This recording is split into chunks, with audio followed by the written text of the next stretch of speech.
Yeah, good evening, sir. Good evening. Good evening, the learned speakers and the participants for this webinar. So this is our 92nd webinar, which we had been conducting every week for last 2 years.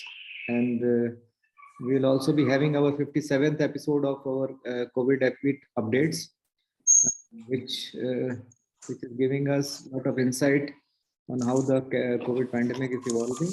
And before we start the session, may I request our President, Dr. Jain sir, to formally welcome the speakers. Thank you, Dr. Sandeep Sharma. Good evening, friends.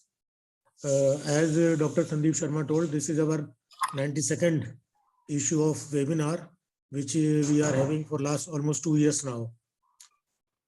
And I welcome both the speakers, Dr. Vijay Suvarna, who is from Biocon Biologicals India, and Dr. Rajiv Kumar Jain, who is our Vice President. I welcome all the participants as well. And today, Dr. Vijay shall be discussing about interchangeable insulin, Glargine, and Dr. R.K. Jain will be discussing about the COVID update. So with these few words, I once again welcome you, all of you, and I hand over to Dr. Sandeep for further proceeding into the webinar. Thank you. Thank you very much, sir. Dr. Viraj, this is actually our Indian Association of Occupational Health. We have more than 3,000 members across India, but we are all from Delhi branch of IUH, that is Association of Environmental and Occupational Delhi. And this is Delhi branch initiative that we have been keeping connect with all of our members for last almost 2 years since this COVID-19 pandemic started. And we had been fortunate enough to have good learned faculties like you all, and our own in-house Dr. Rajiv Kumar Jain sir. He has been kind enough to give us a lot of insight about the COVID update and about the COVID pandemic. So today we would like to start with Dr. Rajiv Kumar Jain sir with COVID-19 Epid updates. And this, although the numbers they are decreasing, but still a lot of things need to be taken care of, and Dr. Rajiv will be the wise person for giving us this insight. For introduction to you and others, Dr. Rajiv Kumar Jain is Senior Consultant Health in Indian Railways, New Delhi, with 40 years of experience in health and hospital administration, and he is also Fellow of Indian Public Health Association and Indian Association of Occupational Health and Environmental and Occupational Health Delhi, and he has published more than 145 scientific papers in national and international forums, and fellowship and scholarship from WHO, NIH, USA, Canadian Society, and International Clinical Epidemiology Network, and International Society for Priorities in Healthcare. So, Dr. Rajiv Kumar Jain sir, you can share your screen and start the presentation. Thank you, Dr. Lee, for the kind words. Here again on a Saturday evening, we'll take a review of the epidemiological situation of COVID-19. Am I audible? Yes, sir. Yeah. So can I have the slide presentation, please? The slides are very much there. But I'm not having the slides at the moment. Next slide, please. This slide not visible.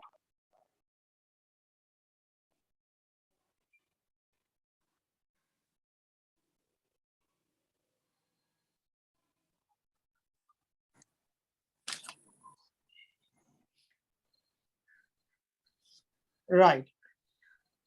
They are visible now. Am I audible now? Yes, sir. Yeah.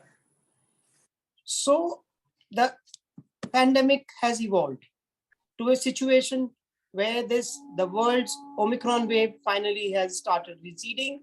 The global Omicron wave has finally started receding, with cases seeing a steady drop for 3 consecutive weeks, and the deaths starting to contract in the past week. This gives us the unique chance to compare the Omicron surge to the previous COVID waves in the world. Cases have been now falling for 3 straight weeks. As the Omicron wave started at the end of 2021, it became apparent very quickly to scientists across the world that this wave was going to be unlike anything seen so far. Within days, the highly transmissible variant SARS-CoV-2 became the dominant strain in nearly every region.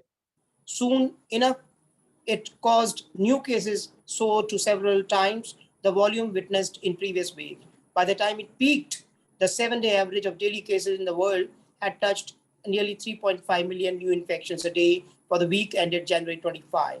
For context as to how this number is in all previous surges, this number had peaked to 71,141 for the week ended April 25, 2021 during the Delta wave.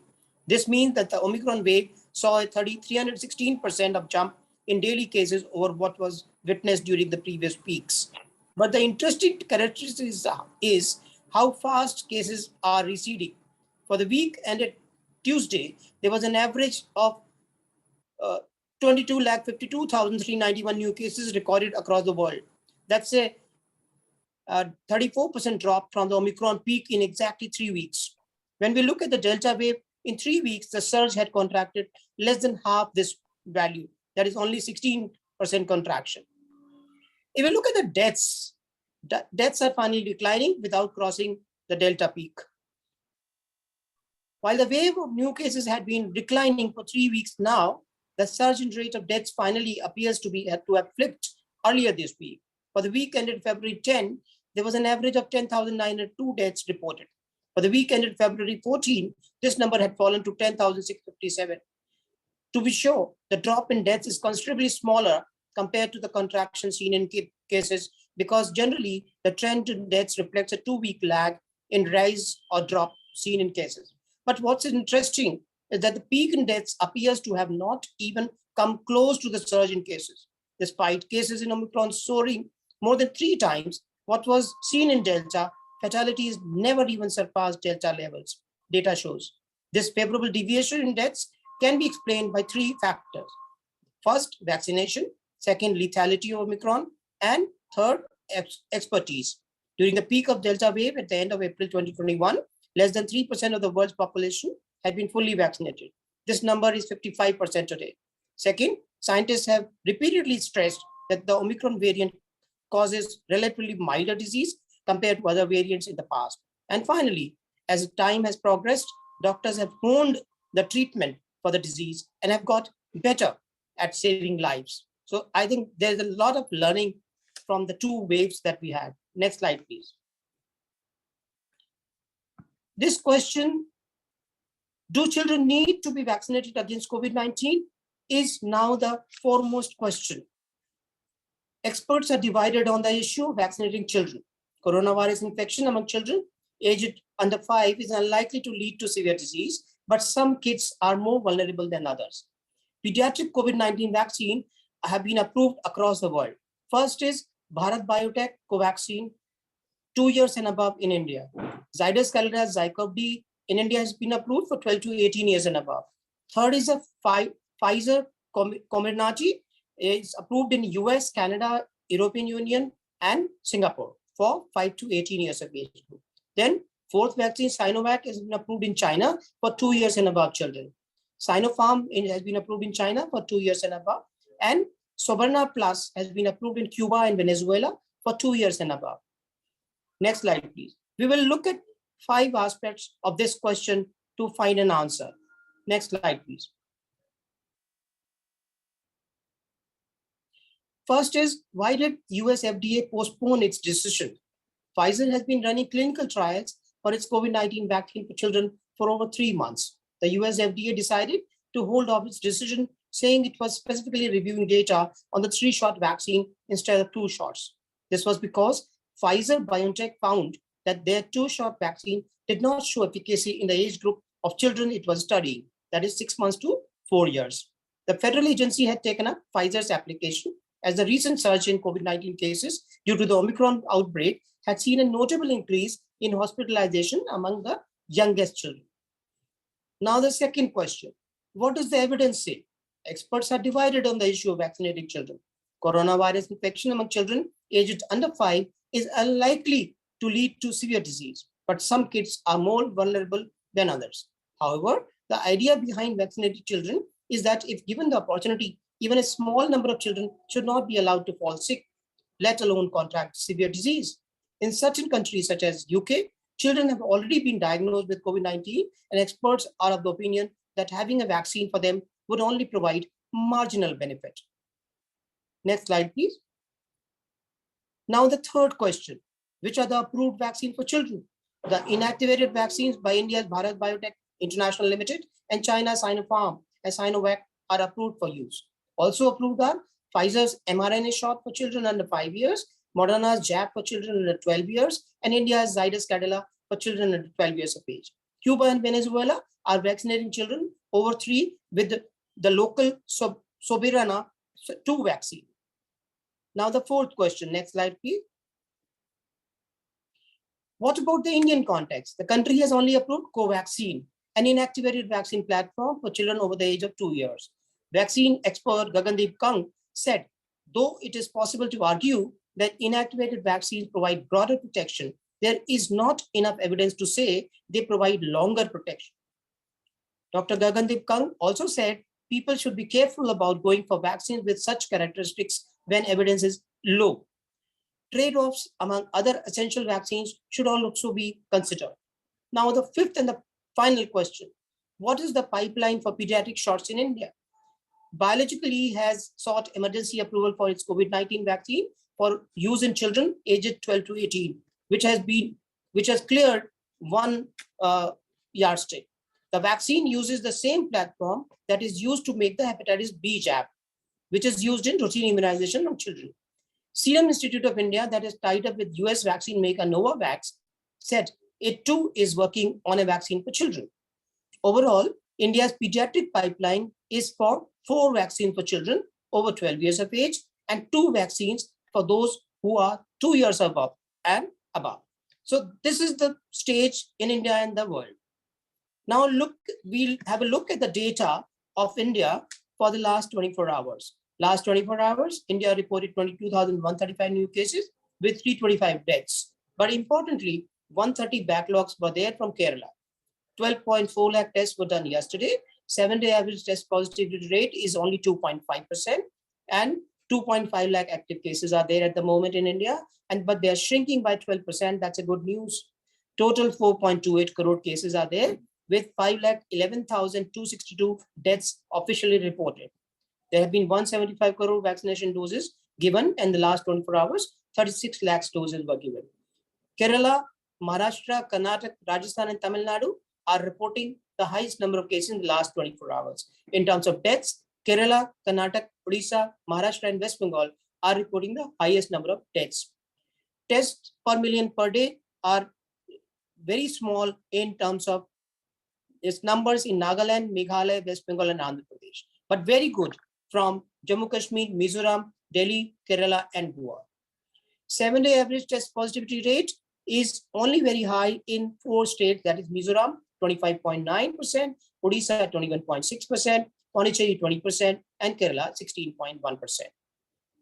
If we look at the growth of active cases, it is contracting by 12.02% overall in India, and all the states in India at the moment are on the negative side, with highest being reported from Pondicherry, Goa, Uttarakhand, Maharashtra, and Jammu Kashmir. That's a good news for the country and for the pandemic in India. But let's see the data in the next slide. Now, these are the districts in India which have reported more than 10% positivity rate during the week. Arunachal Pradesh has got number of districts, which are actually 7 districts, which have shown more than 10% positivity rate. The positivity rates is shown in the slide. Gujarat has Vadodara, in Haryana it is Palwal, and Himachal there are 5 districts which are reporting more than 10%. Kerala has maximum number of districts which are reporting more than 10% during the week. Madhya Pradesh only 1 district, Maharashtra only 1 district are showing 10%, more than 10% positivity rate. Next slide, please. Manipur has 3 districts and Mizoram has high number of districts which are showing more than 10%, and number of them are showing more than 30% as well. Nagaland again is showing 4 districts with more than 10%. Rajasthan again is showing more than 10%. A good number of districts and number of districts are more than 15% or even 30% are there. Like Jodhpur is 32.82% and Bharatpur is 30.47%.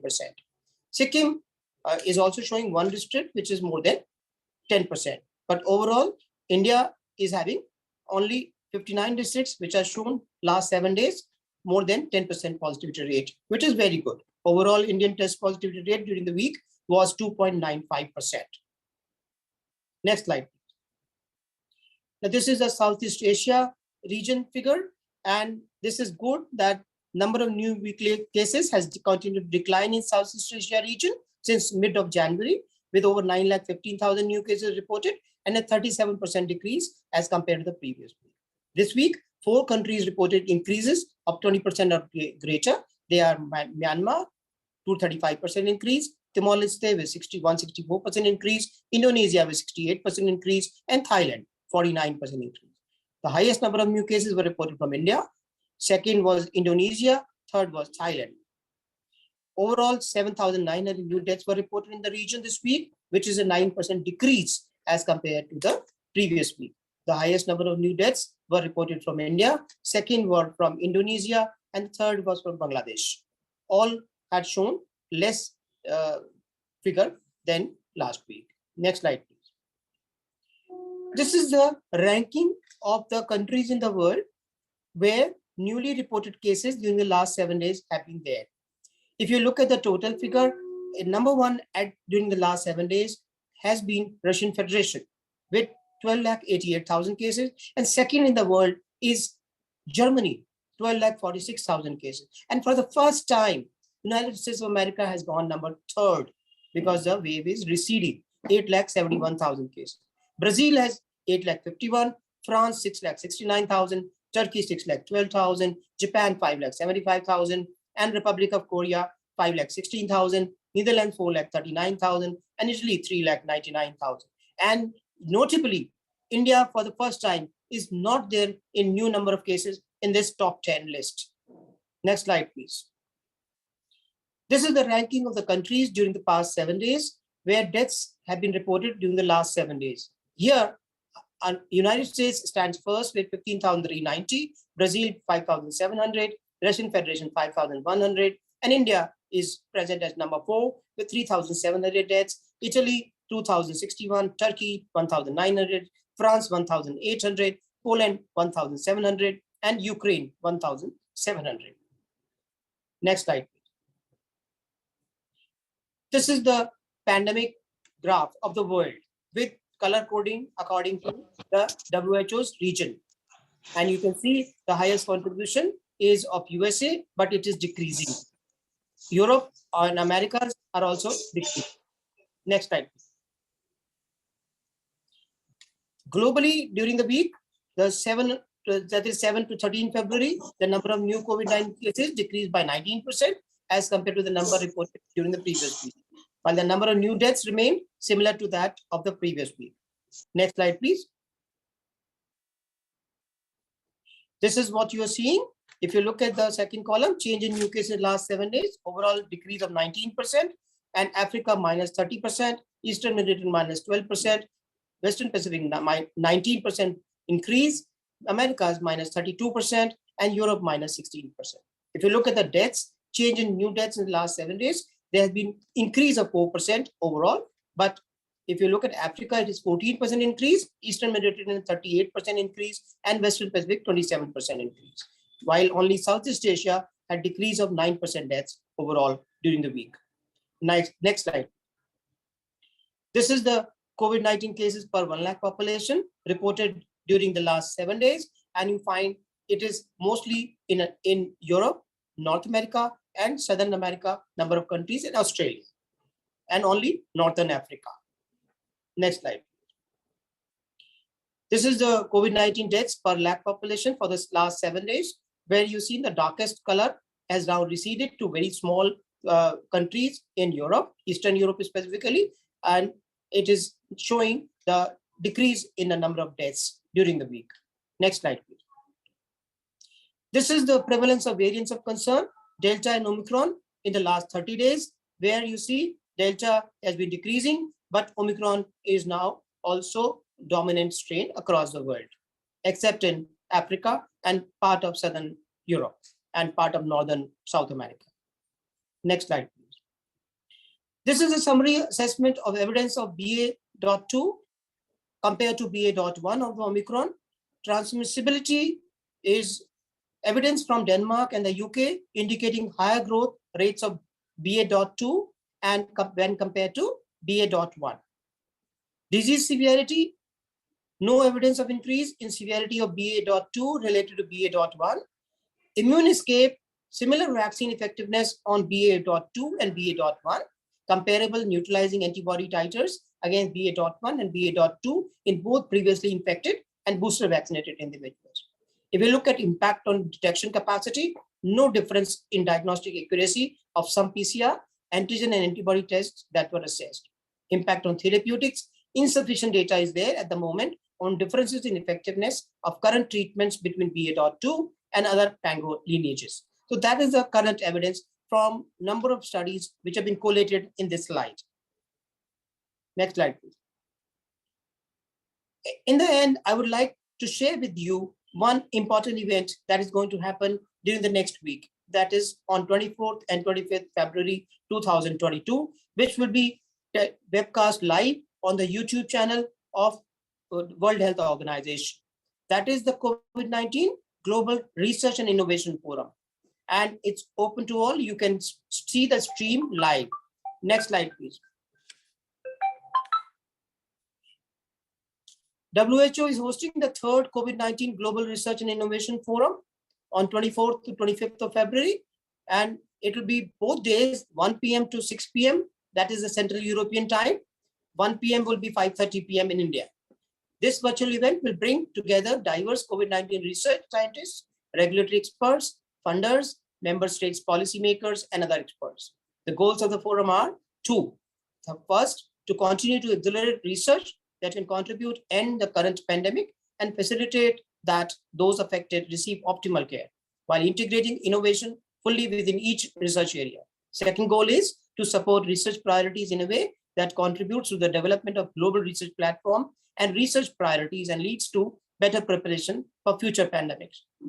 Discussion and strategies about the future of COVID-19 research shall be done.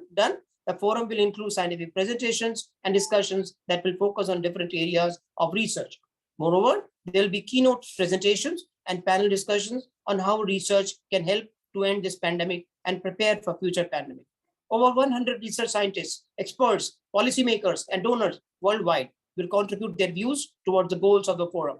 Keynote speakers will include Professor Joseph E. Stiglitz, who is a Nobel laureate from Columbia University of US, and Sir Jeremy Farrar, who is the director of Wellcome Trust UK, and Dr. Ayawode Alakija, who is an Africa Vaccine Delivery Alliance, Nigeria, and ACT Accelerator at Switzerland. And there'll be many more. And you don't need to register. You can watch the whole stream both the days for 7 hours every day for 24th and 25th of February. To do spare your time to go to YouTube and watch this stream live. Next slide. I'm grateful for your generosity because you have given attention to me during this presentation. Thank you for your attention.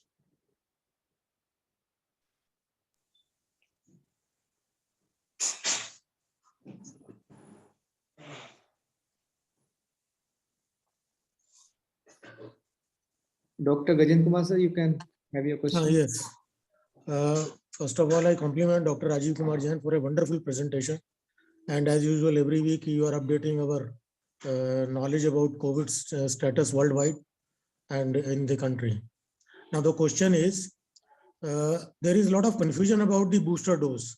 There are reports that the booster dose taken after 9 months, which is as per the present guidelines in the country, the weaning effect is very fast. Throughout our medical career, we have been studying that normally booster doses are given after a year.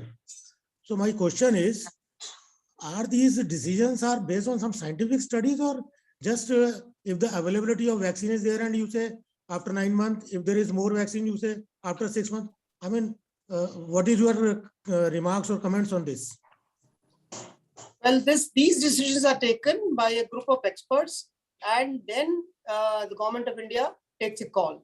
It is based on exclusively on a 23-member National Advisory Group on COVID vaccination. So it's a considered decision, and then the operational part comes. Decision is taken later. The recommendation of the experts comes first. But is there any scientific basis, or it is their whims or Yes. some political affiliations? No, taking some it is, decisions. the recommendation is based on scientific evidence available. Okay. Thank you. So, Dr. Rajiv Jain sir, we would also like to know whether there is any chances of future surge in cases, because now as the number have decreased, so people are becoming again complacent, and this happened before the Delta wave also, when the numbers were quite low, and suddenly there was a rapid surge in the cases, and the Delta wave, it has caused a lot of devastation. So what the epidemiological studies show, sir? Any hint regarding that? At the moment, the recommendation is to continue with the public health measures. That is, continue wearing masks, have social distancing, have a good ventilation if you are indoors. So these three things have to continue.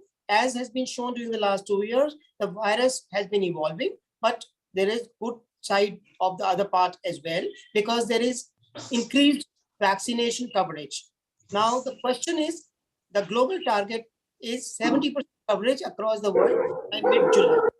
If the world achieves this, the entire effort globally is 70% vaccination across the world to ensure that this gets converted into an endemic situation where pandemic could be called off. The target for calling off pandemic at the moment is July 15, 2022. That is the global consensus at the moment. But one has to be always cautious on these predictions because of the innate dynamism in the characteristics of the virus. It is evolving, and it is evolving very fast. If you look at Hong Kong today, more than 90% of beds in the hospitals are occupied, and many patients are lying on the road because there is no bed available. But more tragic is the pathology of, or the trauma of the workers.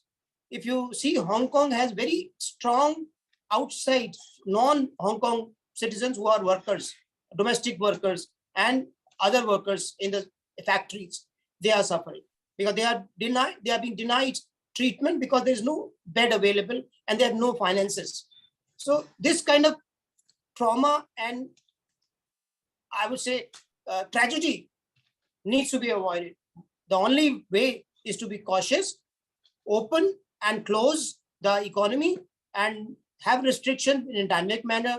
Keep watching the evolution in the district and the sub-district level. That is of essence. If you falter till the WHO declares a pandemic as off, I think it would be prudent to continue the precautions of, namely 3 precautions. Continue wearing mask, number 1. Number 2, have social distancing. And number 3, have ventilation where you are indoors. Right.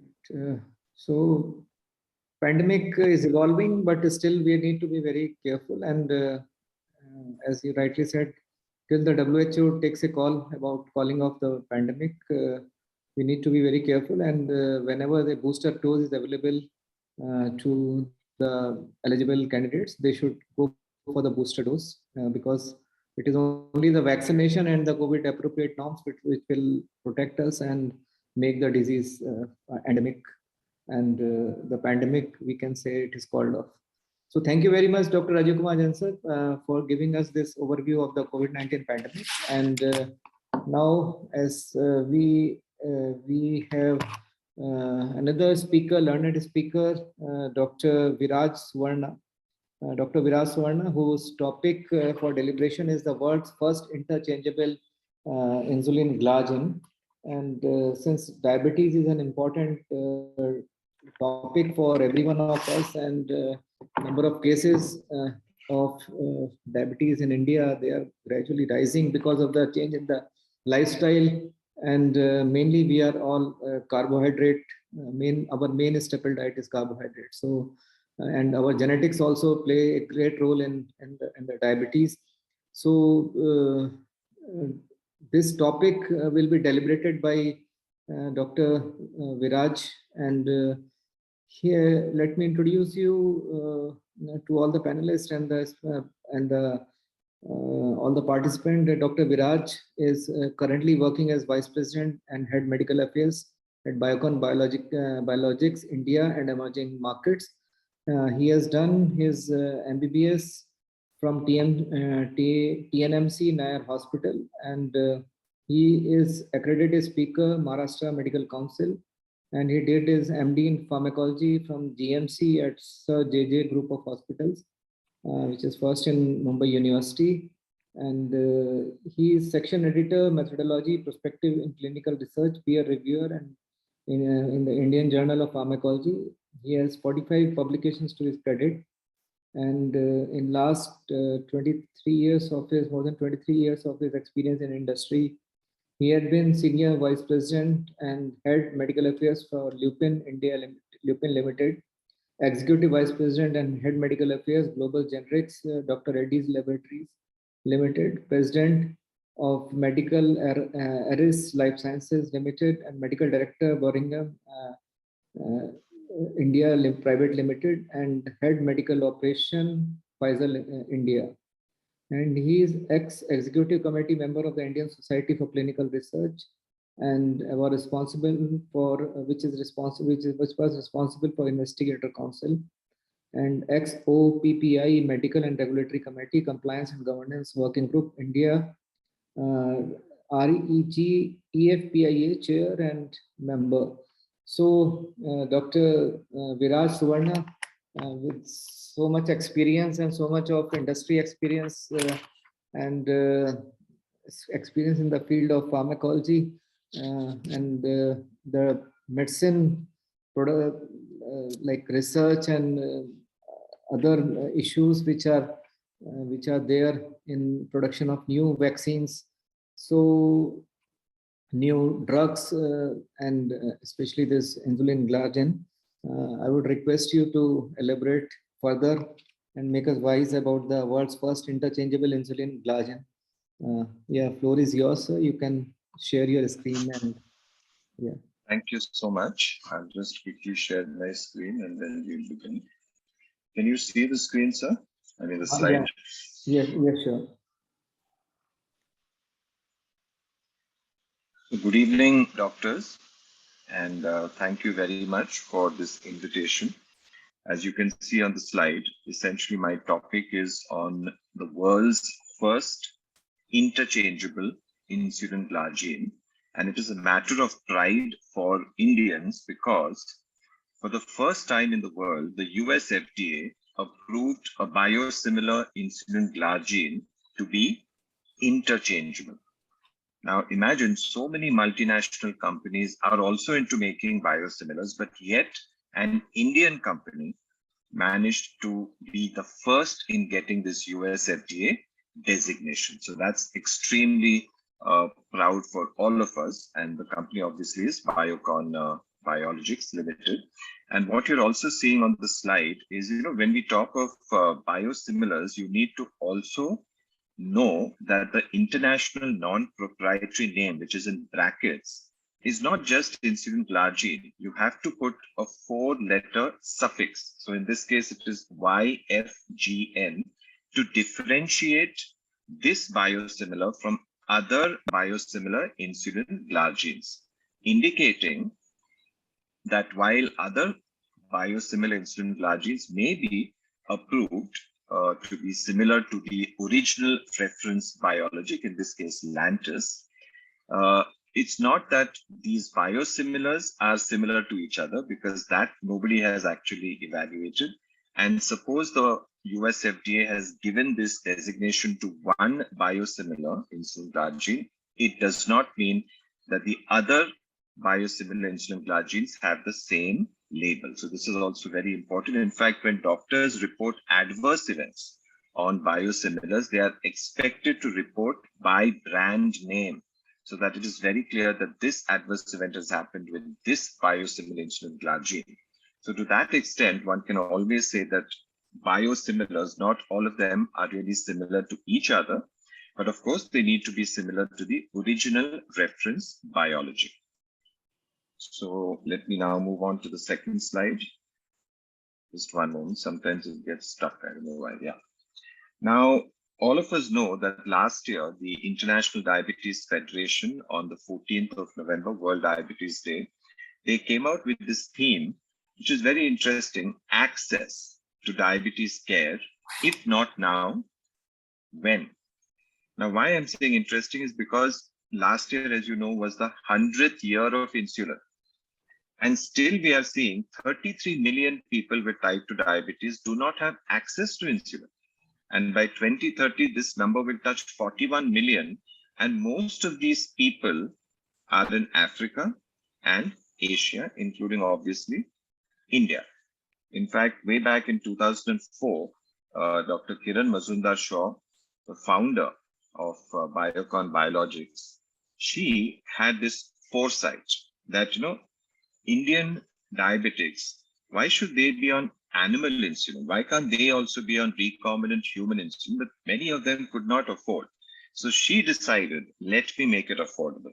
So that is her basic theme, affordable innovation. And that's how recombinant human insulin became available in 2004. And subsequently, of course, this recombinant biosimilar insulin Glargine. And of course, just last year on the 28th of July, the US FDA did announce that with this particular biosimilar insulin Glargine, which goes under the brand name of Basalog in India and Semglee in the US, because it's ultimately a co-marketing partnership between Biocon and another company called Viatris. It's the same product, different brand names. But basically what the US FDA said is for 1 year, only this biosimilar insulin Glargine will be considered not just similar, but interchangeable. The meaning is that if I say that you're similar, what it means is suppose you want to use Lantus, instead of Lantus, now you can think of Basalog. But once I say you're interchangeable, then what it means is even if you have a patient who's currently stabilized on Lantus, still you can think of shifting him or switching him to Basalog, because there is some data that has been done on Basalog and only on Basalog to show that if you switch patients from Lantus to Basalog, from Basalog to Lantus, from Lantus to Basalog, so 3 times this had to be done. And every time if there was no clinically significant difference in safety, efficacy, immunogenicity, then only you get such a label. Of course, the study has to have a calculated sample size, so it just cannot be a particular number. It has to be based on sample size calculation. Now, what are biosimilars? I'm sure many doctors are aware, but I just wanted to be very clear that biosimilars are not generics. See, with a generic, it is very simple. You have a small chemical, like say telmisartan, amlodipine, and once the patent expires, you can come in with the generic. At the most, you have to show chemical equivalence, which is not too difficult, and then bioequivalence, which is pharmacokinetics. You don't have to do a clinical study. So that's how a generic comes very quickly, and the price difference is huge, sometimes even 80%. But when you look at a biosimilar, it is not the same. A biosimilar, once the patent on the biologic expires, one has to really do a lot of work, even at a chemistry, manufacturing and control perspective, because these are not small chemicals, these are big biologics. And as all of us know, with proteins, you have different conformations, primary, secondary, tertiary, sometimes even quaternary structure. So naturally, it's not easy to make a biosimilar. That is the first. And then I'll show you what is recombinant DNA technology and therefore all the more complexity in the making of a biosimilar. And then obviously you have to do your own data, animal studies, PK/PD studies, and then of course phase 3 clinical studies. Only then will you get the approval. So it's not that easy. So the definition is mentioned here, and I have purposely shown European Medicines Agency because it was the first agency in the world way back in 2005 to come out with guidelines on how will I review and approve biosimilar. So they are the strictest, even more strict than US FDA. So if you get your biosimilar approved by them and US FDA, then I would consider that you are definitely a biosimilar. But otherwise, sometimes what happens, you may get approval in some other market, which is not as stringent. But if you go to the European Union and EMA actually looks at your product and dossier, they may reject it, saying that you are not even similar. So they call you a non-similar biotherapeutic product. In the US, such products which are not similar are called mimics or copies or not regulated. So it's very important to have biosimilars approved abroad also to be really sure that they are biosimilars. And this is very important for doctors also, because later on I'll show you the differences. What can happen if a doctor uses a biosimilar, which is not really a similar product? Biobetters, of course, is a term which some people use because sometimes, when you compare a biosimilar with a biologic, the design is generally equivalence design or non-inferiority. And at the end of it, you may actually get the biosimilar to be better than the original reference biologic. It's very rare, but it might happen. Now, obviously, you might think, then can I call it a biobetter? Well, from a regulatory perspective, such a term is not accepted. If you are better, then the regulator will say you are a new biological entity, and therefore now you have to do all the studies that, for example, Lantus did, means Sanofi did for Lantus. So naturally, no one wants to come out saying that I am biobetter, because I don't want to go through the entire rigmarole again, especially not when the patent on Lantus has expired. So therefore, people don't really use this term except more in an academic context.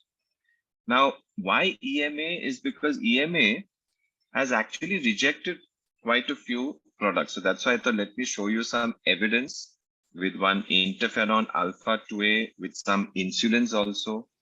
So therefore, I'm trying to explain to you why EMA approval is very important, because they are the strictest. In fact, they're so strict that it's not only with the biosimilar, even with the biologic, the original reference compound, for example, erythropoietin from the innovator Johnson & Johnson.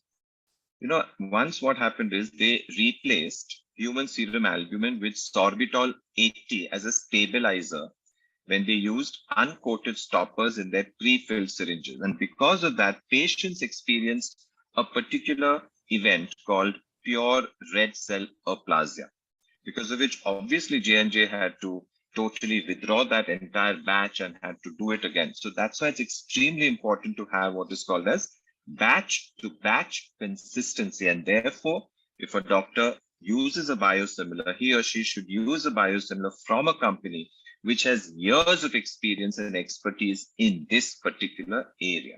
That is extremely vital. So the process is the product for any biologic or biosimilar. For example, if you look at insulin Glargine, Sanofi has used a bacterium, E. coli. So naturally, any other company cannot use that because that process is proprietary.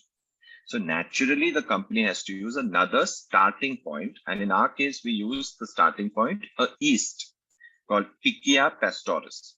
Now, what is recombinant DNA technology? Very simple. You want to bring out insulin Glargine. So obviously, there would be a gene which would code for a particular protein of interest. That gene is then put onto a plasmid, and that acts like a vector. You introduce it into the yeast. First, obviously, cytoplasm, then goes to the nucleus, gets integrated into that genome. So now, as you know, now everyone knows about DNA, RNA, etc. So transcription, translation, you have mRNA, soluble or transfer RNA, ribosomal RNA, and then on the rough endoplasmic reticulum, you have these protein factories, and obviously insulin Glargine gets produced. So now actually, if you ask me from a pharmacology perspective, the definition of a drug should change, because actually the definition of a drug is nothing but very simply a substance that when you introduce into a human being, all that it does is it changes existing cell function. It does not impart new function to that cell. But now you can see with that yeast or a bacterial cell, it has never produced, for example, this hepatitis B surface antigen, or in this case, insulin glargine. It has never produced it, but now because of mankind, it is actually being kind of forced to do something. So even the definition of a drug probably will undergo change. And what you're seeing on this slide is also some advantages of why Pichia pastoris. But the point is recombinant DNA technology using a different source. And then you have a master cell bank, a working cell bank. So clearly it is not as simple to manufacture as a generic. And that is something that we need to keep in mind. And this is again a very important slide, that drug substance for Biocon Biologics is made in India. That's very important. Why? Because if we depend on our not so friendly neighbor for either the active pharmaceutical ingredient or API or even the drug substance, the problem is that we, although we are independent since 1947, we are not truly independent. If you want to be independent, self-reliant, Atmanirbhar, then you should be able to make your own drug substance, your own API. Why not? Why should we depend on others? And if we depend on others, then we will have problems such as, what the poor countries are facing as far as vaccines are concerned. Vaccine inequity. We could have also had insulin inequity had it not been for Biocon Biologics, which decided way back in 2004 that I will make recombinant human insulin affordable, accessible to as many Indians as possible. And that is why even in COVID-19, one important aspect is, imagine if diabetics get this particular disease, they will obviously be hospitalized because generally it's moderate to severe. And in the hospital, they'll have to be on insulin. Now, imagine if they could not afford insulin, then what would have happened? So the mortality, the morbidity. So this is important, that you should have your own drug substance manufacturer. And obviously, these manufacturing plants in Bengaluru are inspected by world-class, strict market regulators such as your US FDA, EMA, etc. Now, this slide is extremely important because it shows you your fingerprint. Now, just as a doctor with his own fingerprint is unique, and not just a doctor, any one of us is unique because of our fingerprint. Now, same thing one has to establish using what are called as orthogonal analytical techniques to ensure that you're similar, but you cannot be the same, similar to Lantus. And for that, you have to do what is called as chemistry manufacturing controls. So quality is important. Then, of course, manufacturing specifications and all this that you see here, the form, the identity, the structure or sequence, surface charge, size, concentration, activity, purity, all this has to be done. If you do not pass this test, you cannot go forward. Now look at this slide, very interesting. On the left-hand side, it shows you the development of an original biologic, say Lantus. So it begins, if you look at that pyramid, it's inverted, but the biggest part of that pyramid is right on top, which is the clinical or phase 3 development. Then comes the PK/PD, and then comes the animal studies. And finally, the smallest part of the pyramid is in vitro analytical characterization, which you saw on the earlier slide, both structural and functional. But when you come to the biosimilar clinical development, which is on the other side, that pyramid becomes straight. It's no longer inverted. And the biggest part of that pyramid is right at the bottom. And that is your in vitro analytical characterization, which I just showed you on the earlier slide. If you don't pass that, then you can't even go to the next step, which is in vivo studies, non-clinical or animal. Then, of course, clinical pharmacology or PK/PD, and finally, clinical studies. So it is this totality of evidence based on which you get approval. And even the clinical studies need to be properly sample size calculated. It cannot be just 100 patients in each arm. No. Why? Because the design, generally, if you want to show your equivalent, neither inferior nor superior, then you need to do equivalence design studies. Now, what's the difference? The typical studies which are done, say, by the originator, their Lantus had to show that it is better than existing standard of care. So is drug A better than drug B?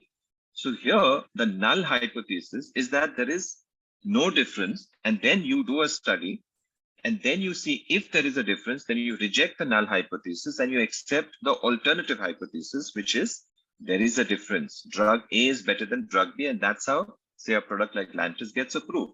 But now it is just the opposite, equivalence design. That means the null hypothesis will tell you that there is a difference.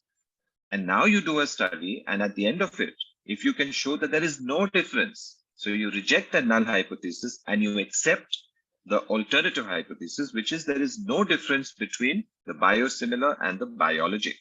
And that's why everything has to be sample size calculated, because suppose you just take 100 patients in each arm, your sample size may not be adequate. The power of the study to detect a difference, if it really exists, may not be enough. And then you will conclude by saying there's no difference when actually there is a difference. So that's why it's important that these studies need to be done properly with adequate sample size. And only then, and obviously quality, purity, potency, all those are also equally important. So that is why if you have an Indian company which has this kind of expertise, more than 15 years of manufacturing, the science, scale, scope, technology, and years of patient experience with recombinant human insulin, more than 2 billion doses, approximately 730 million patient exposure days. And with insulin Glargine, one of the largest insulin suppliers in the world by volume. In fact, that plant in Malaysia is the third largest in the world. So insulin Glargine, 68 countries, and recombinant human insulin, 43 countries. So obviously, we have to have approvals and studies in different countries, not just India. So that is what you're seeing here. This global phase 3 on type 1 is called InStride 1.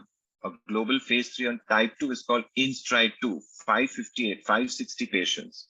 Then even PKPD studies in Germany, not just PKPD, but even hyperinsulinemic, euglycemic clamp studies, which are very complex and done only in a research setting. Then, of course, PKPD studies in Japan, because wherever you have to launch your product, especially in these major market, very stringent regulators, you have to generate that kind of data in their population all over again. You can't just rely on one study you've done here and then extrapolate. No. And then, of course, the global phase 3 on type 1, and that's InStride 3, which was the basis for interchangeability. So a lot of data, 7 trials, almost 2,000 patients, 20 countries, and therefore approvals not just in India, but US FDA, EMA, South Korea, then of course Japan, PMDA, Malaysia, and of course Australia's TGA. And what I'm trying to tell you here is when a patent expires, the product does not expire. Doctors will still continue writing insulin Glargine, but the innovator company would have lost interest in further developing Lantus. Now they have moved on to Toujeo, whereas doctors will still use insulin Glargine. But is there any further clinical development on insulin Glargine? No, not by the innovator, but by Biocon Biologics. We believe in continuing the clinical development of the therapeutic area and the product, because doctors may want further studies on insulin Glargine. So in the real world, for example, or maybe some new sub-segment of the population, whatever it is, we can facilitate those studies for doctors because the product does not expire. So this is InStride 1, as I told you, 558 type 1 diabetes patients. They were on insulin Glargine. It's mentioned here what was the baseline HbA1c, the body mass index. And then, of course, when you look at the results, whether it's efficacy in terms of the HbA1c. So here you can clearly see no differences. That means your biosimilar insulin Glargine base log is absolutely equivalent to the original, which is Lantus. And we also look at what is called as the non-inferiority margin. That has to be less than 0.4%. So for that, you need to look at the upper bound of the 95% confidence interval of the mean difference, for the least squares mean difference, and that was just 0.117. So hardly any difference, whether you look at it at week 24, and this was a 52-week study. So even at the end of the study, at the end of 1 year, no differences. Even in fasting plasma glucose, because as you know, with basal insulin or insulin Glargine, it's always about fixed fasting first. Again, no statistically significant difference at weeks 12, 36, and 52. Even in terms of the dose of insulin, no significant differences between Lantus and Basilog at any post-baseline visit. Immunogenicity, the most important. Why is this important? Because, see, a patient's immune system will develop antibodies to Lantus also and to the biosimilar also. But it should be equivalent. Why? Because suppose you use the biosimilar to which the patient's immune system produces much more antibodies. So obviously then you won't be able to use that biosimilar for that patient after some time because efficacy would go down, some safety issue can come up, and then you will stop the biosimilar and you will now want to switch the patient back to Lantus. But because that patient's immune system has developed antibodies to the biosimilar much more than Lantus, what will happen is that antibody can destroy Lantus also. So which means now you have no option for that patient except to maybe go for insulin detimir or I don't know what. So the point I'm trying to make is please understand the selection of the right biosimilar will make a big difference to your patient's outcome. Safety also, if you look at hypoglycemia anytime or severe hypoglycemia or nocturnal hypoglycemia, no significant differences. And the same thing was also repeated in INSTRIDE 2, which was obviously done in type 2 diabetes mellitus patients, 560 of them. This was a 6-month study, 24 weeks, and similar results, whether in efficacy or in FPG, that means HbA1c. Then, of course, the dose of, because this is important, otherwise people might think that Lantus is more potent. Well, actually, the dose was the same, whether Lantus or Basilog. Efficacy, the same. Safety, the same. Immunogenicity, the same.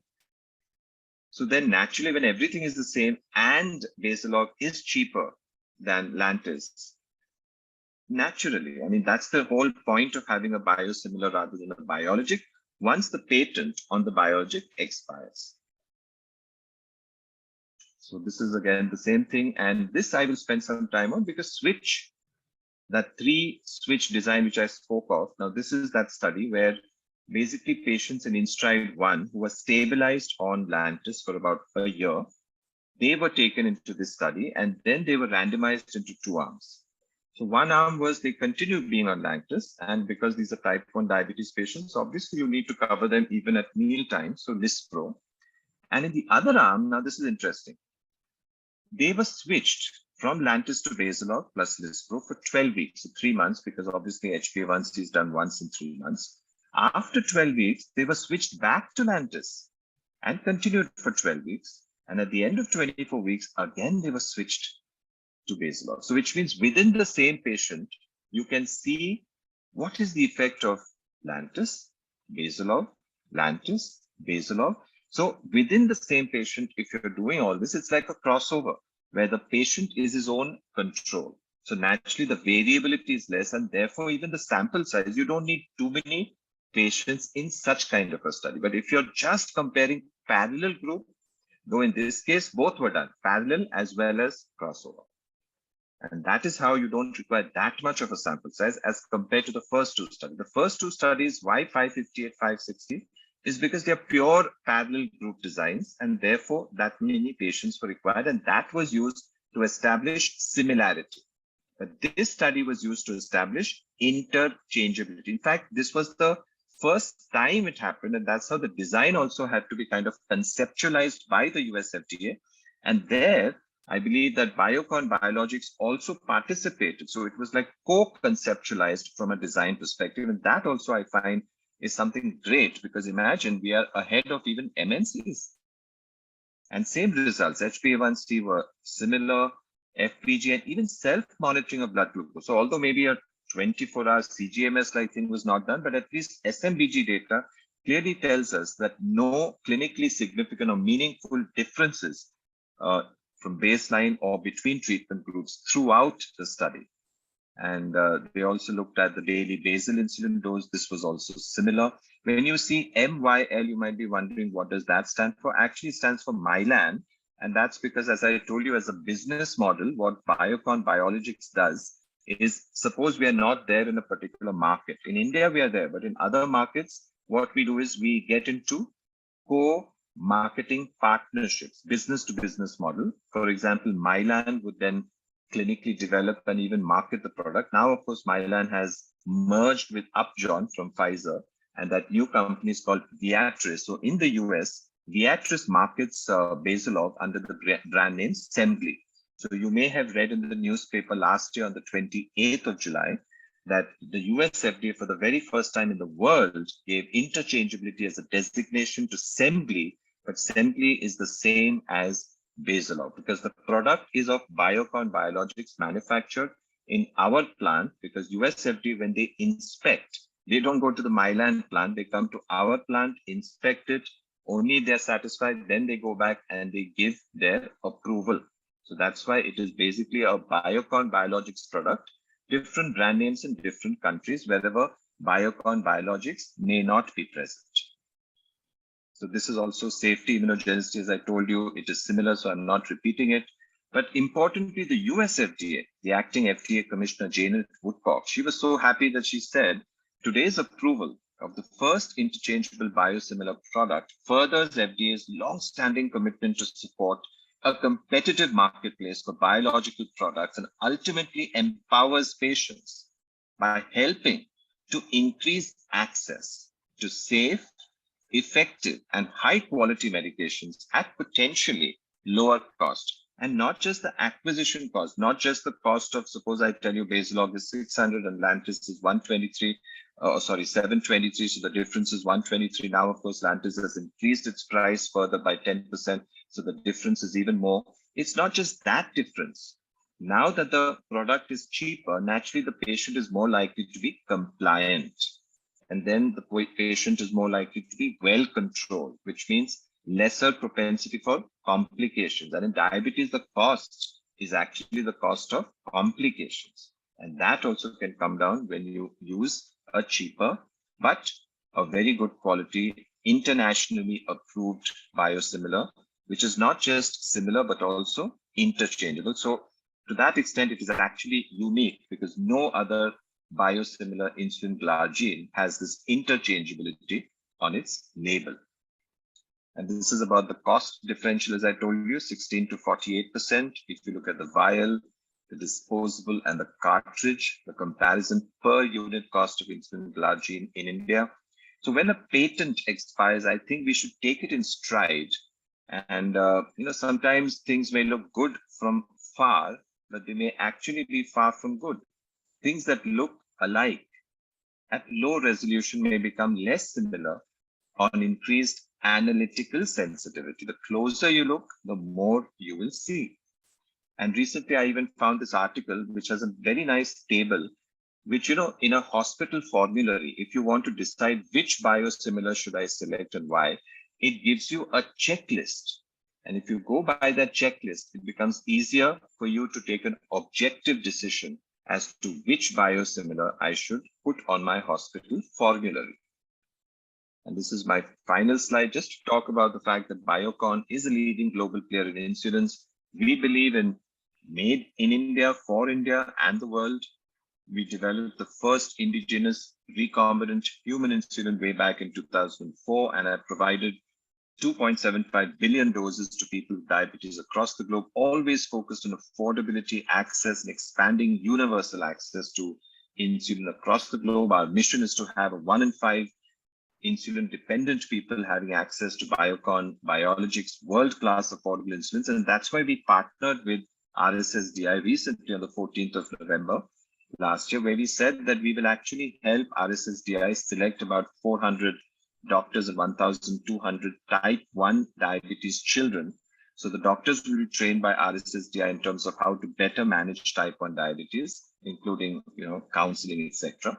But if they require, and obviously they will require insulin Glargine, all that will be given free to them for 3 years. And clearly Biocon also has the most comprehensive insulin portfolio. So that finishes my presentation. I will stop sharing and please feel free to ask whatever questions, because as I told you, I'm a pharmacologist, you all are clinicians. So I will learn more from the questions and your comments, your suggestions, feedback.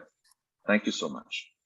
Yeah, thank you, Dr. Viraj. Very nice, elaborate presentation on this insulin Glargine, and definitely we should complement Biocon Biologics for getting US FDA approval for this interchangeable biosimilar Glargine, and definitely there are many questions from the panelists which we should take before I will move on to the Q&A section. Dr. Gajin Kumar sir. First of all, I congratulate Dr. Viraj for such a wonderful presentation, and you have really made many things very clear to all of us. So thank you so much. Now my question is, not a question, it is an observation. See, the Biocon products are very well known among the medical fraternities, and these are being used since long all across the hospitals and the health units in the country. And not only in the government sector, I work in, I am from government sector, from railways. Not only in government sector, even the private sector, these are being used. And since the cost-wise, these are placed very well vis-a-vis the original patented products, and the efficacy is almost similar. So naturally, it makes sense to go for these products. So with these few observations, I again congratulate you. And since you have made things so clear, I don't have any questions to ask. Thank you so much. Thank you so much. Thank you, Dr. Vijay Kumar sir. Other panelists, if they have any question, they can raise their hand and they can just ask the question.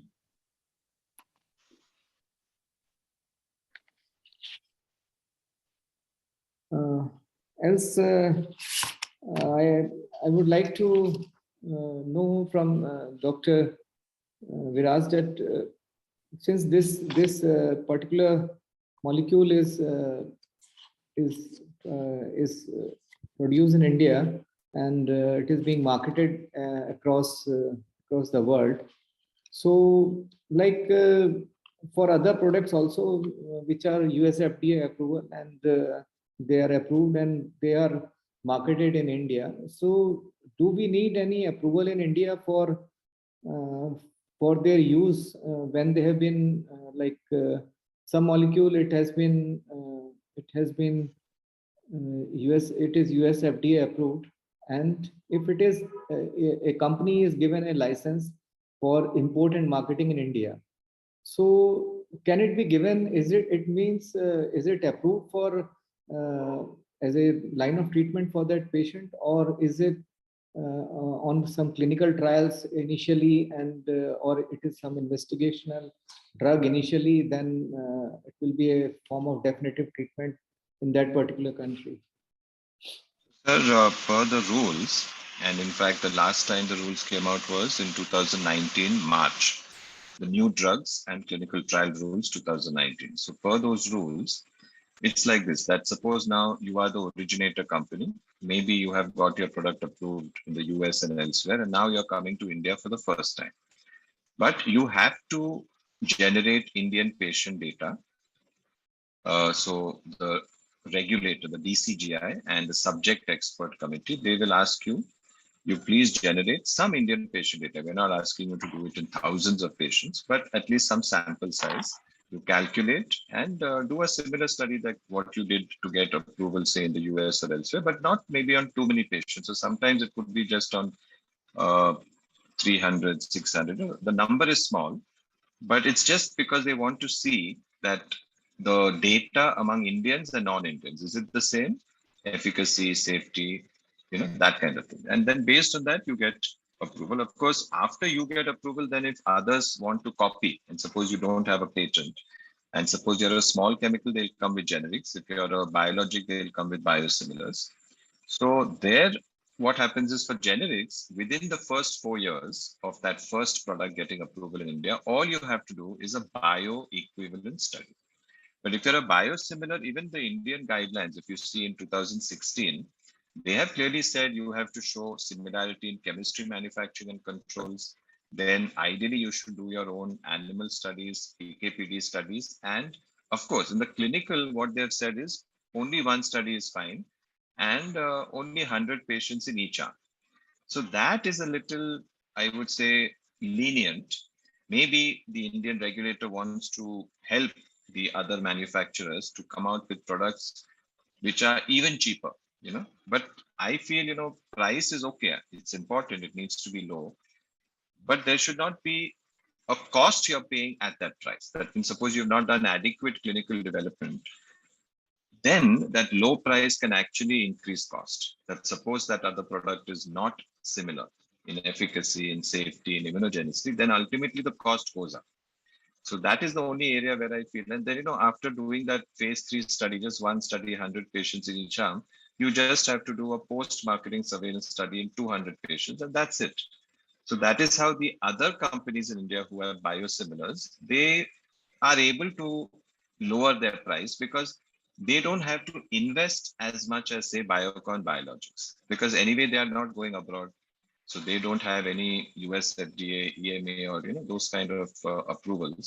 So naturally, they don't spend that much on the development of the manufacturing of the biosimilars. So their price can be even lower than our price. But otherwise, if you really want to get world-class quality approvals, then it's not easy to lower your price to that level. So our price is lower than Lantus, no doubt, but I think obviously it will be higher than the other Indian biosimilar Glargines. But biosimilars, they are equal in safety, efficacy, and immunogenicity once they are approved. But at the same time, who is approving? That is also important, because if you go abroad, they are extremely strict. That's what I was trying to explain to you, that it's better to have approvals abroad. Now, I don't have anything against DCGI or anybody. All that I'm saying is the same companies, say now Lupin or whichever company, they do export their generics to those countries, and they develop those generics in state-of-the-art US FDA approved manufacturing plants. And naturally, they get good revenue from US and Europe and all. Now, naturally, if you're doing that, you might as well export your biosimilars also, because you will obviously get good revenue even on biosimilars. But so far, at least, I have not seen anybody doing that. So I'm wondering why. And the reason could be that it's not easy to get a biosimilar approved in US, Europe, and all these major markets. So maybe that's why they are a bit slow. And regarding interchangeability, as you explained, that anyone who is on insulin, he can be shifted to this insulin glargine, and there won't be any side effects or no. any, If you are stabilized on, say, Lantus for even a year, you can switch these patients from Lantus. That means they are well controlled.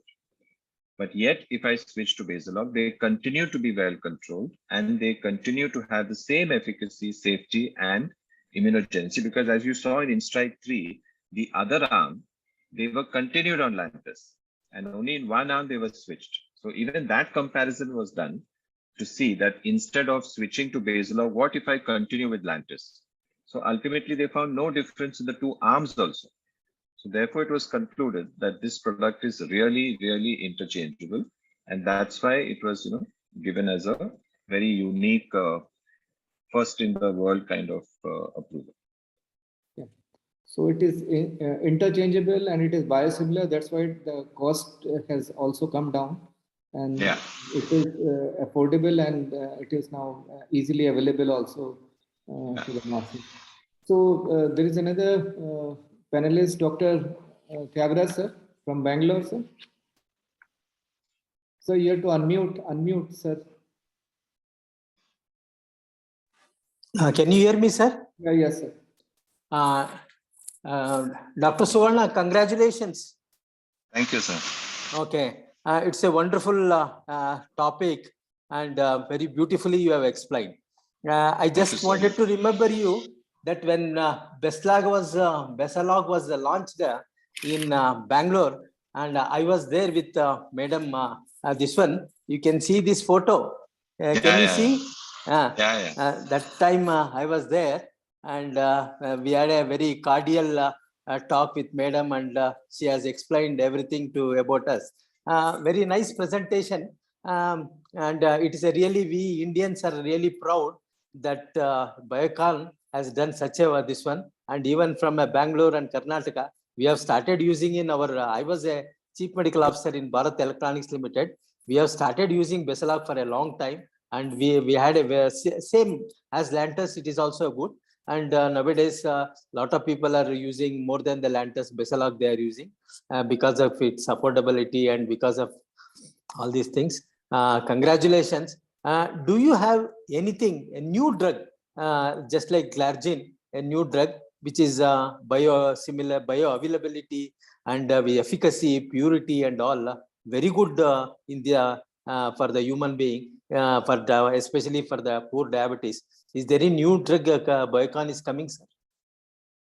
We have now the next product will be biosimilar interchangeable insulin aspart. After that, we will obviously try to also get liraglutide. I don't know about degludec. So all these products which are losing patent or have lost patent, we will at that point in time try to come in with biosimilars. And we also have biosimilars in oncology like trastuzumab and bevacizumab. But in diabetes per se, of course, we have oral insulin. So oral insulin also, at some point in time, we'll have to probably take a decision because it is a good product. Only thing is, if you look at the data, and one article we recently published on MedRx IV, it definitely is good for a prandial kind of regulation. That means not like basal, but when a person is having meals, like as I think Dr. Sandeep Sharma, right in the beginning, he was saying that the problem in India is Indians eat too much of carbohydrate, and that too simple carbohydrate. That means, the sugar that spike in plasma glucose levels, because of that, you have a lot of what is called as variability. And that's how time in range is a problem. So if you control around the prandial, and that to 1 hour, not 2 hours, that is when you'll have I would say, stabilization of this variability. So that is what we're looking at, whether oral insulin gives you that kind of benefit. So it's not something that will replace parenteral insulin or you don't require injectable at all, not like that. But in a specific niche, perhaps this oral insulin could be useful. Thank you, sir. Thank you very much. Thank you. There is one more question from the Q&A box. This is from Dr. Ghanshyam Dulera. Biosimilar bioavailability is how different than the patented original molecule and the effect on patients. Dr. Ghanshyam Dulera is Factory Medical Officer at Shinnar Electric India Private Limited, Navi Mumbai. So first of all, thank you, Dr. Ghanshyam Dulera. And the answer to that is, sir, based on the data, because, it's always good to talk about evidence. So based on InStride 1, InStride 2, InStride 3, and we are also doing studies in India called Switch, and another study will begin in the real world. All that I can say is the data is clearly showing that bioavailability and then, of course, clinical efficacy, safety, immunogenicity are the same. Molecular weight is the same. So the basic amino acid sequence, of course, is absolutely identical. But even the bioavailability, even the molecular weight, even the clinical, because that is most important, efficacy, and that too looking at HbA1c, FPG, SMBG, the daily insulin dose, then of course safety where you look at hypoglycemia, anytime, nocturnal, severe, and immunogenicity, everywhere, no clinically significant or meaningful differences. So that is how. In fact, when you look at our label, the Basalog label, and if you look at the Lantus label, it is not a cut and paste job. Like typically with generics, what happens? It's a copy paste. All that you differ is the brand name. That's all. Because the generic doesn't have to develop any data only. But here, the biosimilar has to develop its own data. So our label will be different from the label of Lantus because they have developed their own data. We had to develop our own data, whether it was chemistry manufacturing controls, whether it was animal studies, PKPD, or clinical phase 3. So no difference. There's no difference in bioavailability at all. The next question is how many and which are biosimilars from India approved by US FDA? That's a very interesting question. Actually, if you ask me, there is no biosimilar from India, from an Indian company that has been approved by US FDA. But companies like Eli Lilly or Amgen and other companies which are in India, but they are not basically Indian companies. Their biosimilars are approved. That's why I told you that multinational companies are now also jumping onto the bandwagon of biosimilars because they have realized that when the patent on the biologic expires, then naturally they'll also come out with their own biosimilar to compete with other biosimilars. But you're right, not a single biosimilar except for Biocon Biologics has been approved. And therefore, we should ask this question, why? And my only worry tomorrow, suppose tomorrow you tell me that this company has managed to get its biosimilar approved, I only hope that the biosimilar that they export and the biosimilar that they use in India is the same. That is very important. Just because in India you can do what you want and therefore you spend less and you get your biosimilar approved, it doesn't mean you should have double standards. Same biosimilar that you make in India for Indians, same biosimilar should be exported. Otherwise, we'll have that same situation like with generics, that the generics exported and the generics used in India are not really the same. Similarly, with biosimilars, it's important. The biosimilar you use in India should be the same as the biosimilar used abroad. So that way, Biocon Biologics actually is losing because our price is the same. Na? So we will lose because actually other companies may charge much higher for their biosimilars abroad. But because in our case, it is the same biosimilar, same price. So actually abroad, we should charge it much higher. Okay. So as you had told earlier, and we also know that during this COVID-19 pandemic, there was an increased demand of this Glargine insulin, and this COVID patient, especially with comorbid condition, they were on insulin. And what do you see now, even after this COVID has started receding? Do still these patients with who had COVID in post-COVID post-COVID time, whether they still require this insulin or they can come down with the insulin and start again with their oral hypoglycemics? So, sir, it's like this. Now, you're right. Suppose they were on oral. Naturally, when they get hospitalized, they will be on insulin. And now that they're back home, at some point in time, the doctor will decrease the insulin dose and eventually move them on back to oral. That is something which should happen, but of course, with careful monitoring. Unless, of course, the patient is fine with the insulin, because I believe that actually for diabetes, insulin is really important. Oral, of course, is there. But the only reason why people don't take insulin is because, one, they don't want to be pricked. Two, they feel if I'm on insulin, I'm on my last dose, last stage, which is not right at all. And actually for Indians, if you see a newly diagnosed diabetic, what happens is his HbA1c is already close to 9%. There are studies which have shown that people come in with a diagnosis of 8.9 plus or minus 2.1%, so around 9%. Now, when you're 9%, you will be having glucotoxicity, lipotoxicity. Your beta cell in the islet of Langerhans is already dysfunctional because of that toxicity. So you need to give him insulin first. Get that HbA1c down, because insulin will get it down much better than any oral anti-diabetic drug. Then the toxicity goes to some extent, that beta cell function comes back because it's hibernating or stunned. And that early insulinization might actually help the patient much more because of that, legacy effect or metabolic karma or memory, as we call it, in the glycemic control going forward. But because patients don't want insulin for some reason, there are a lot of resistance to insulin in the mind rather than in the tissues. That is the whole problem. But otherwise, I would say insulin is much better than these oral. But unfortunately, it comes at a very late stage. So coming back to your question, see, it's like this. Now, suppose I was not diabetic, and because of COVID, suddenly my latent diabetes became apparent. Then again, we need to check, is it diabetes or is it stress-induced hyperglycemia? And accordingly, you treat. But if it is diabetes, like, HbA1c over the last 3 months and things like that, then I guess the treatment will continue. But you may not always have to be on insulin. It depends. If you're well controlled with oral, then a doctor may not put you on insulin, because see, doctors also will ultimately go by their patients. If the patient says, "Nahi, mujhe insulin nahi chahiye," sometimes the doctor tries his level best to explain to that patient, you have to come down to less than 7 or 6.5%, and you have to be maintained at 6.5%. Now, how can you do that? One is, of course, diet, weight reduction. That is also very important. But along with that, insulin is extremely important. Now, when you're taking insulin, little bit oral you may require.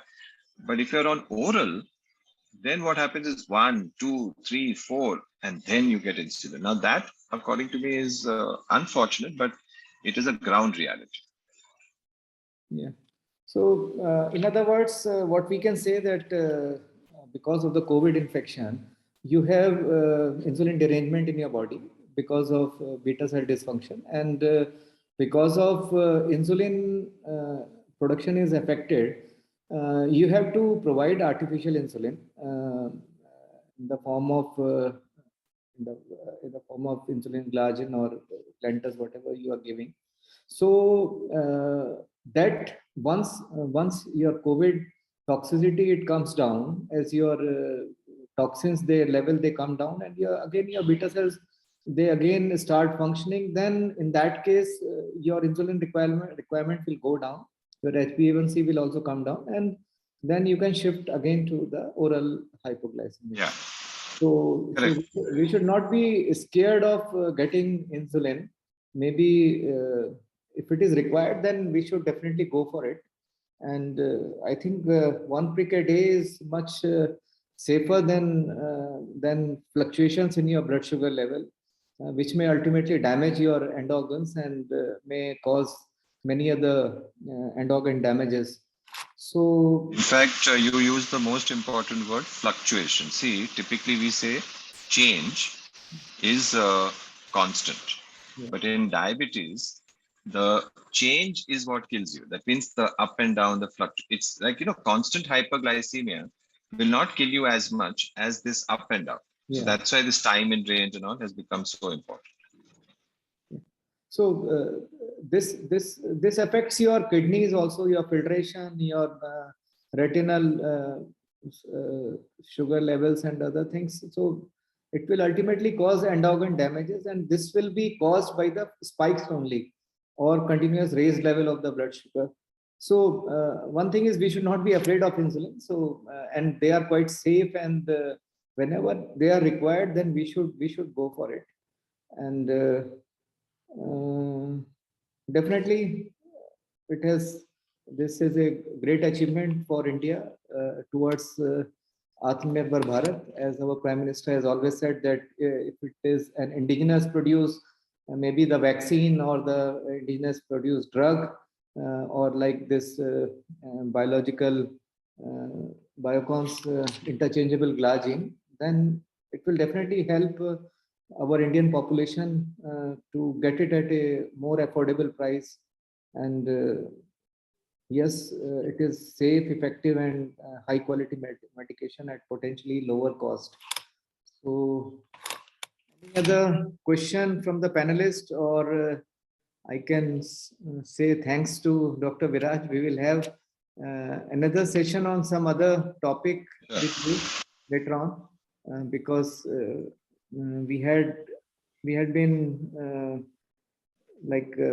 daily encountering a lot of queries, and one of the queries which I have in my mind, and I'll discuss with you offline, that is about this new immunotherapies which are coming, and targeted therapies which are coming for cancer treatment.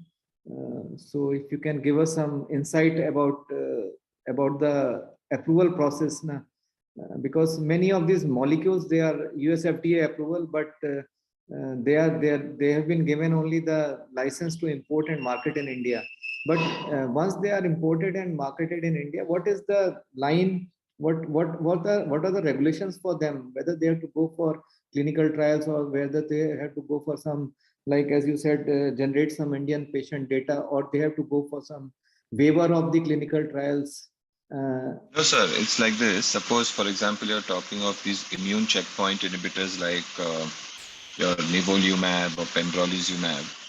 They are PD-1, or some are even PD-L1 inhibitors.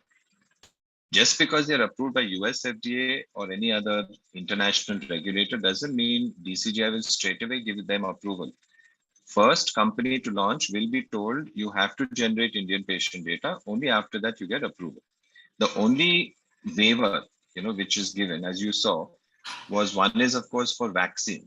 That if the vaccine is approved abroad, here you don't need to do phase 3 and you can straight away market and then you do phase 4.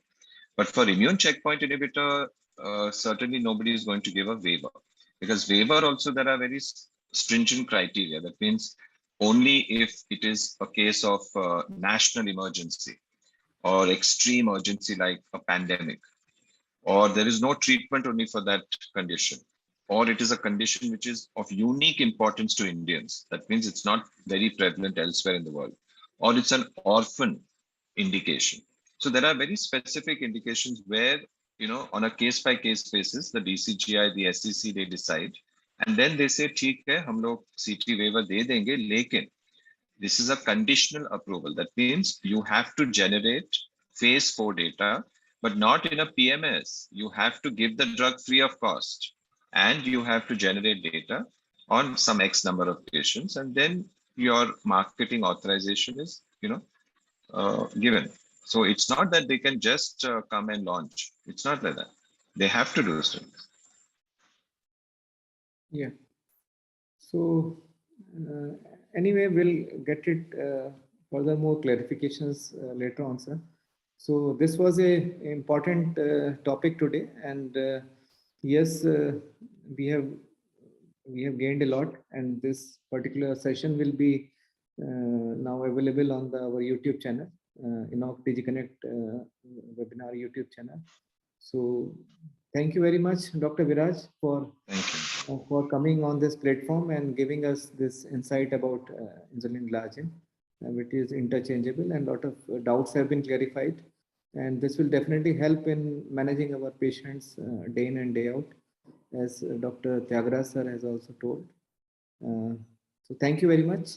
Thank you. Thanks for sparing your valuable time. And thanks to all the panelists and the participants. Thank you. Yeah, thank you.